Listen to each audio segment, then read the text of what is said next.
Ерөнхий боловсролын 12 дугаар ангийн сурагчдын элсэлтийн ерөнхий шалгалт өгөх хугацаад өгөж байгаамаа. Гэтэл коронавирусын халдвараас үүдэн 2 дугаар сарын 11-ээс эхлэн ерөнхий боловсролын сургууль цэцэрлэгүүдийн үйл ажиллагааг төр хугацаагаар зогсоогоод байгаа юм. Энэ нь элсэлтийн ерөнхий шалгалт өгөх 12 дугаар ангийн сурагчдын босго ононд нөлөөлж болзошгүй. Тиймээс сонгон аргын дүүргийн засаг дарганд хамгийн газраас дүүргийнхэн 12 дугаар ангийн 1640 сурагчдад багшийн туслах аппликейшнийг үн төлбөргүй ашиглах боломжийг олгож байна. Тэгээ бид нэр 12 дугаар анги төгсөж байгаа энэ жил 1640 хүүхэд байгаа. Тэгээ энэ хүүхдүүдэд бүгдэнд нь багшийн туслах программыг одоо хөтөлбөрийн хүрээнд одоо үнэгүй өгж байгаа.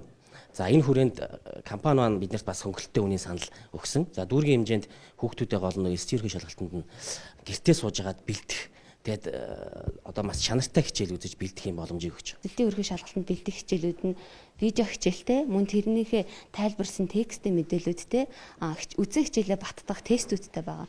Тэгэхээр хүүхдүүд видео хичээлээ үзээд мэдээлэлээ уншаад ахаа дээрээс нь тест ажиллаж үзэх боломжтой гэсэн. Тэгэхээр хүүхд өөрийнхөө сурах нөгөө үйл явц процессыг нь өөрөө дүгнээд тэрэн дээр үнэлгээнүүдээ хараад ахиж сайжруулмаар байна уу, илүү нэмж судалмаар байна уу гэдэг хүүхд өөрөө шийдээд өөртөө ажиллах боломж зөө бүрлзэн гэсэн. Энэхүү аппликейшнийг сурагчид ашигласнаар теле хичээлийн бүх дугаарыг үн төлбөргүй үзэх болон эсэлтийн ерөнхий шалгалтанд зориулагдсан нийслэлийн шилдэг багш нарын хичээлийг хүссэн цагтаа үзэж ашиглах боломжтой болж байгаамаа.